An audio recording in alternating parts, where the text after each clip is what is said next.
For the next half hour, I'll be reading from the May 7th issue of the Buffalo Rocket on the Niagara Frontier Radio Reading Service. And we'll start with some summertime events. Destination Dinosaur at the Buffalo Zoo. Prepare to be transported to a prehistoric planet with the Buffalo Zoo's new exhibit, which is free for members or with a general admission ticket. Visitors can get up close with the mighty Tyrannosaurus Rex, the powerful Triceratops, and fierce Giganosaurs, and more than a dozen other moving animatronic dinosaurs. Be sure to make memories with special photo opportunities, get hands-on with our fossil dig pit, and enjoy daily educational dino shows at Center Stage. Guests can also take advantage of our single-day Destination Dinosaur Ultimate Ride Pass. For just $20, a pass offers unlimited carousel rides, unlimited train rides, single dinosaur evaluation VR ride. Additionally, the prehistoric party place presented by Wegmans can be rented for birthday parties and private events, and is filled with life-size dinosaur skeletons. This family-friendly educational prehistoric experience is open daily through spring and summer and is sure to leave visitors of all ages amazed. Plan your visit and get your general admission tickets now.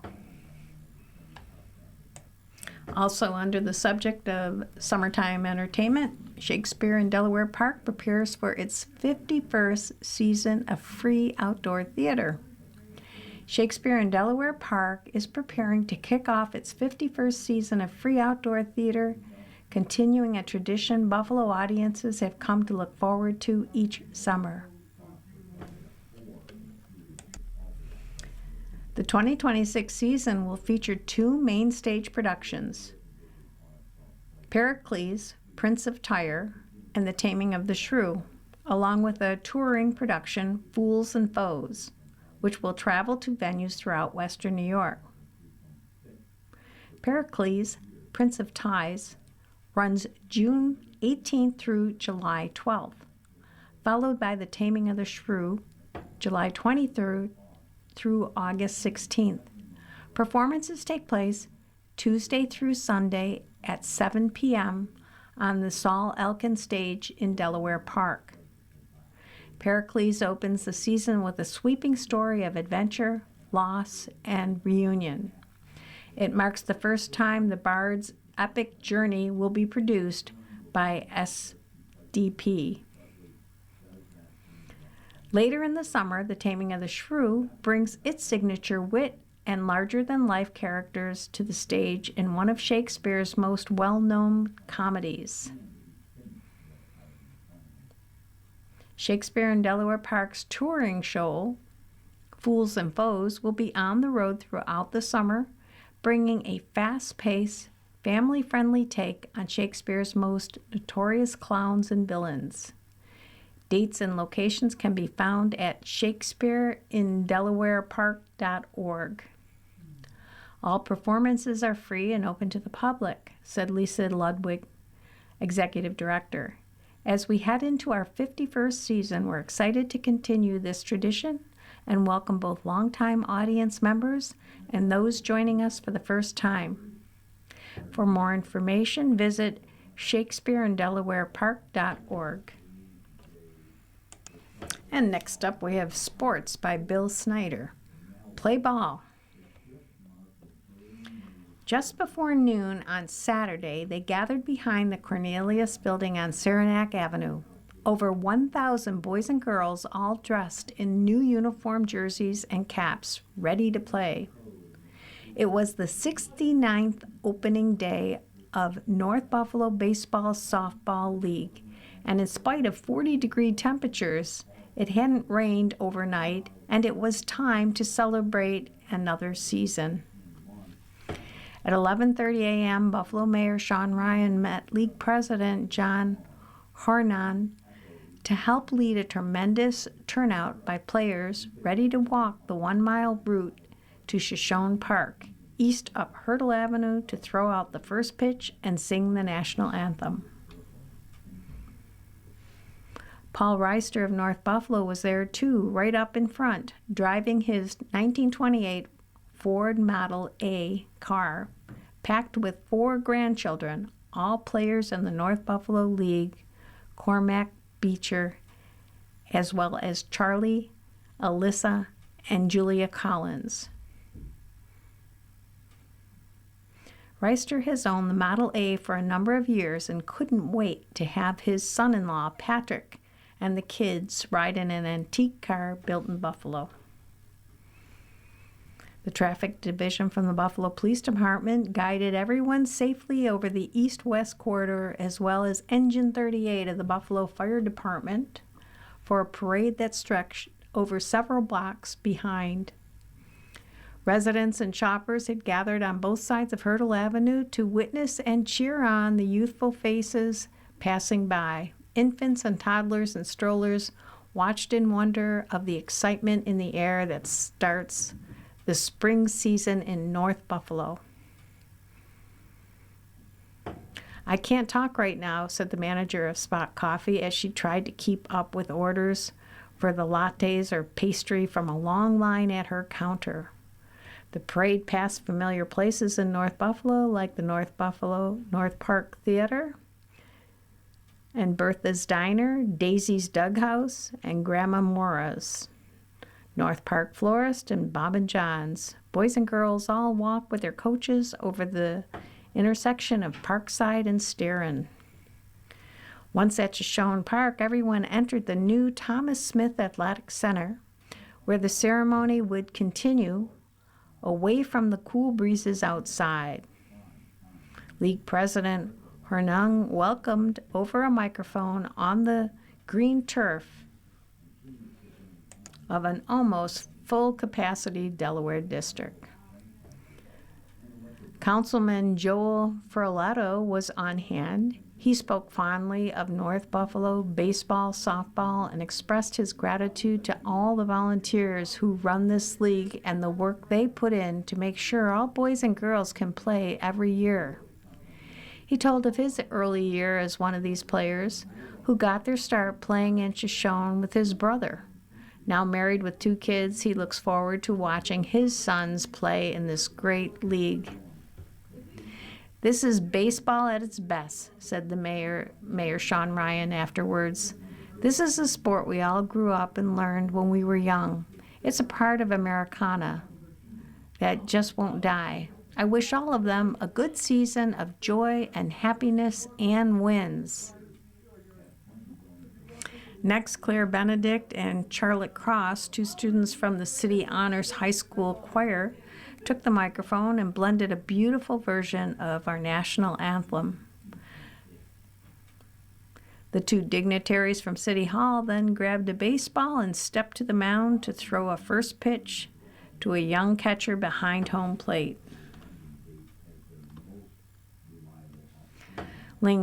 League President Hornung took the microphone then and told everyone of a former president of this league who was his predecessor. Every year, Don Morris used to say how this was his best day of the year, said Hornung. "Now, we'll count down from 3 and then shout those 2 words we love so well. Play ball." There were 18 games played on the diamonds of the Don Morris Fields. In Major Boys, the Dodgers defeated the Cardinals. The Mets got by the Nationals in 9-8, and the Padres defeated the Cubs. In AAA Girls, the Volunteers topped the Spartans. The Purple Eagle defeated the Crimson Tide, and the Gators defeated the Yellow Jackets 7-4. In Rookie Boys, the Twins defeated the Red Sox, the Royals beat the Blue Jays, and the Rangers defeated the Rays 3-0. Games continue every night during the week at 6 p.m., and then on Saturday beginning at 9:30 a.m. And next up, we have the police blotter. The blotter felonies from D District. Armed suspect apprehended after shots fired on Hurdle Avenue. North Buffalo, May 4th, 2026, Amherst Street. The defendant entered Top store located at 345 Amherst Street and did conceal $76.28 worth of store merchandise before passing all points of purchase and exiting the store without payment. Defendant is known to complainant and Top's asset protection from previous larcenies. Inventory was taken by detectives. May 4th, 2026, Hurdle Avenue. The defendant was traveling northbound on Short when another vehicle struck the defendant's vehicle due to the defendant who failed to yield the right-of-way. Once officers made contact with the defendant, he did state he had just left Bill's Tavern. Also, when asked did he have any alcohol beverage he responded yes. The defendant stated that while he was down Short, a vehicle that was doing about 50 miles per hour had hit him. Once detained, officer did perform an SFST. When asked to keep his head still for the horizontal gaze nystagmus, the defendant failed due to him not being able to follow the stimulus with his eyes only. Next, officers began the walk and turn test, and when asked to perform, the defendant started early, and on the third or fourth step, the defendant staggered off the line, miscounted, and didn't continue afterwards. When asked to begin the one-legged stand, the defendant started to do the walk and turn test. Before performing the SFST, the defendant did have slurred speech, glossy eyes, and a staggered walk. Officers did take the defendant to the AIU office, where he did take a breath test and had a BAC of 0.11%. May 3rd, 2026, Hurdle Avenue. While on routine patrol, officers observed a group of individuals in the area of Massachusetts Park. Both officers, referencing a recent posted BOLO for a shots fired incident, believed the individuals matched the persons depicted in the BOLO. The officers, due to the nature of the incident, requested more patrol units before making contact.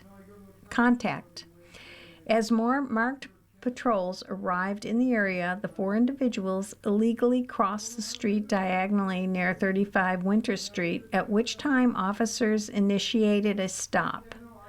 During the stop, believing the defendants may be armed as he matched the description of suspect from recent shots fired incident, officers conducted a safety search. While conducting the search, officers saw a handle of a handgun protruding from the inside of a left breast pocket of the defendant's back coat and recovered the same. The gun was given to officers who made the gun safe and clear by removing the magazine. Tan in color, capable of holding 17 rounds, loaded with 7 rounds of ammunition. The handgun was a black polymer 80 with no serial number. May 2nd, 2026, Elmwood Avenue. Officers responded to the above intersection for a person slumped behind the wheel. Lieutenant observed the defendant at the above intersection a few minutes prior and believed the defendant may have been on his phone, but once he conducted a stop of the vehicle, Lieutenant did observe the defendant in the driver's seat asleep. Defendant did wake up and was asked for his New York State identification. Lieutenant did observe in plain view on the defendant's lap a clear plastic bag containing an unknown substance at the time. Defendant was ordered out of the vehicle, and while conducting a pat-down of the defendant, Lieutenant did feel and remove a meth pipe. from the defendant's right inside pocket of his jacket. Officer did recover a clear plastic baggie from same pocket containing 3.5 grams of crystal meth. Narcotics submitted to the CPS lab by patrol officer. Riverside, May 4th, 2026. Court Street. Victim states defendant did pick her up at 72 Tree Haven. Victim then states defendant did then drive victim to 349 Hewitt. While en route, victim states defendant did touch her left leg multiple times. Multiple times, the victim states she told the defendant no and stop. This conduct annoyed and scared the victim. Upon arrival at 349 Hewitt, victim states defendant would not let her leave the cab. Victim states defendant locked the door and would not let her leave for approximately 5 minutes. Victim states the defendant did proposition her for sex multiple times against victim's will. May 3rd, 2026, Court Street. Victim states that defendant did come over to the home after she told him not to.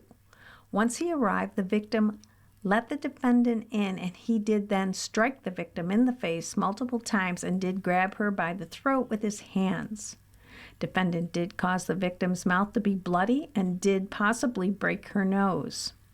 When he grabbed her by the throat, she complained of pain and that she seemed disoriented after.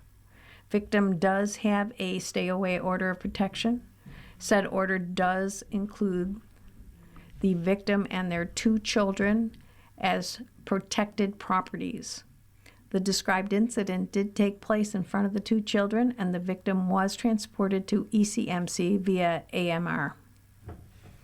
And finally, on May 3rd, 2026, Skillen Street. Victim reports suspect contacted him multiple times, making threats via phone, hacked her social media, calling him over 13 times throughout the night.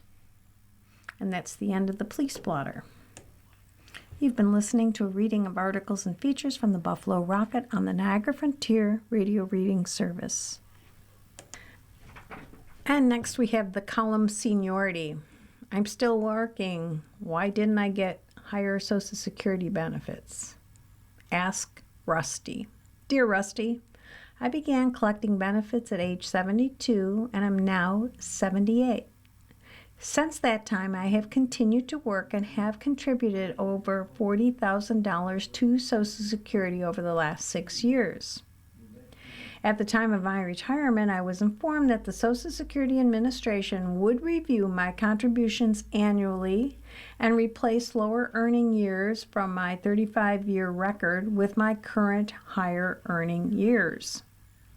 Despite my current annual income exceeding $100,000, I have not seen an increase in my benefit amount over the past 6 years.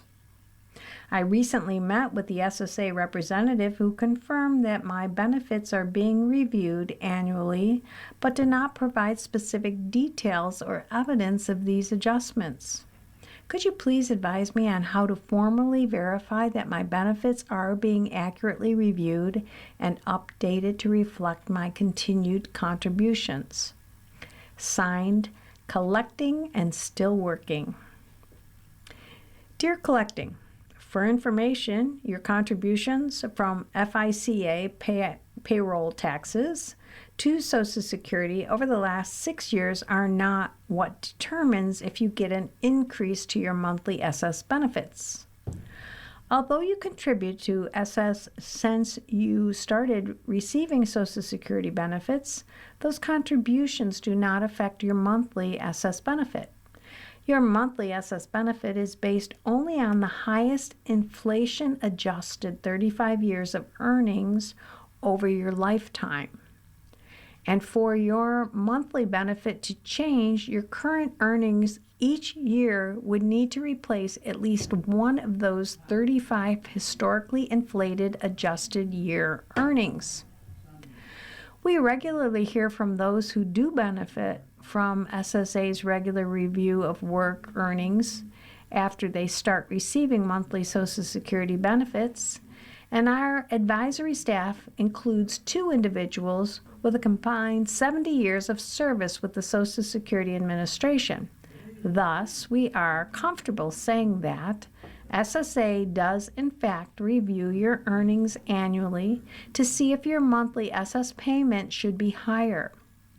From a process standpoint, SSA receives your annual earnings information from the IRS directly from your annual tax return by mid-year annually, after which SSA evaluates your recent earnings to see if any increase in your monthly SS benefit is warranted. If so, that increase is automatically applied, usually around October each year, and you are paid the extra amount retroactively to the beginning of the year. What you may not realize is that your lifetime earnings, your historical earnings, are adjusted for inflation. This is a good thing because that means your current monthly SS benefit is calculated using today's dollar values for your past earnings, rather than the actual money amounts you originally earned and received. For example, $50,000 of 1990 earnings would be worth about $125,000 today, which also means that those 1990 earnings would only yield a higher current Social Security benefit if your current earnings were more than $125,000. And this is true for all 35 years of lifetime earnings used to calculate your current monthly Social Security benefit. The best way for you to ensure that you are getting the right monthly benefit amount is to first obtain your lifetime earning history from Social Security. This is the most easily obtained through your online My Social Security account at www.ssa.gov/myaccount. If you don't have an online account set up, you can also request an earning statement by calling Social Security at 1-800-772-1213, or you can call your local Social Security field office to request it. Next, I suggest you use Social Security's online benefits calculator, explained and available at this link, www.ssa.gov/benefits/retirement/planner. And next we have an article by Michael Kearns, the Erie County Clerk. He's a guest columnist for the Rocket. Kearns builds on strong auto bureau service with enhanced hours. Erie County Clerk Michael P. Kearns announced updated operation hours at 3 of the 6 auto bureau branches, continuing his long-standing focus on delivering superior customer service and reduced transaction times. Beginning May 2nd, Saturday service will move to the Town of Tonawanda branch at 2309 Eggert Road, Sheridan, which will serve as the new primary Saturday location in the North Towns. This larger facility is better equipped to handle a high weekend demand, expanding from 8 service windows at the Eastern Hills Mall location to 10 to 12 transaction windows. The branch will also add 25 additional appointment slots, which will increase access and improve overall efficiency.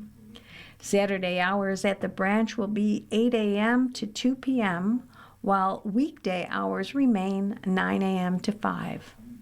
Saturday hours are also being expanded at the Southgate Plaza Auto Bureau branch in West Seneca, further increasing access for residents who rely on weekend service in the South Towns. This location will now open earlier on Saturday from 7 a.m. to noon and will add 50 new appointment slots to better accommodate demand. Weekday hours will continue from 7 a.m. to 5 p.m. Customers are also asked to note that the Eastern Hills Mall location will remain open Tuesday through Friday, 10 to 6 p.m., but will no longer offer Saturday hours as staff are reassigned to the Tonawanda branch to support weekend operations. To improve efficiency and better manage workflow, there will be no re-entry into offices after 12 p.m. or 2 p.m., depending on the location. However, staff will continue to service customers already in line until 1 p.m. or 3 p.m. respectively. This adjustment is designed to help minimize overtime while ensuring all customers in queue are served.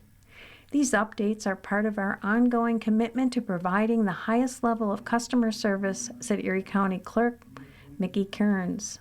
By expanding hours, increasing appointment availability, and utilizing larger, more efficient locations, we are making it faster, easier, and more convenient for residents to complete their DMV transactions while maintaining flexibility and avoiding a strict appointment-only model that some counties are considering. Kearns emphasized why these alterations matter. Reduces wait times, especially during peak weekend morning hours, maximizes efficiency by utilizing larger, better equipped locations, expands access for residents who rely on Saturday service, enhances overall customer flow, helps better manage increased walk-in traffic while maintaining service flexibility. Customers are encouraged to make an appointment and take advantage of the Erie County DMV Express Lane to further reduce service times. Walk-ins are welcome and accepted up to 15 minutes before branch closing based on availability. However, scheduled appointments do receive priorities. Under the grapevine column, we have a notice of Step Out Buffalo Artisans and Flea returns for a 3-day summer kickoff and first ever night market. Step Out Buffalo signature summer shopping event is back and kicking off the season in a big way. The Buffalo Artisan and Flea returns to downtown Buffalo's Cobblestone District for 3 full days this June, featuring 125 plus local makers, vintage curators, food trucks, and more. And new for 2026, the event expands with its first ever Friday night market, giving shoppers an early start and a golden hour experience in the city. The event date and location, Friday, June 26th, night market, Saturday, June 27th. The day market is from 3 to 9 p.m. and the evening market is 3 to 9, and the day market is 10 a.m. to 5. Sunday, June 28th, it's 10 a.m. to 4. Friday, June 26th is the night market, and Saturday and Sunday are the day markets. You've been listening to a reading of articles and features from the May 7th issue of the Buffalo Rocket. We read from the Buffalo Rocket every Sunday at 8:30 a.m. Your reader has been Margaret Mack. Thank you for listening.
Good morning. Welcome to another broadcast day in the Niagara Frontier Radio Reading Service, a private not-for-profit organization. As always, please feel free to contact us with your comments, suggestions, or any questions you may have. Our phone number here is area code 716-821-5555. As always, please stay with us. Our email phone news will be coming up in just a second. And feel free to contact us with any comments, suggestions, or questions you may have. Your Niagara Frontier Radio Reading Service now presents a reading of articles and features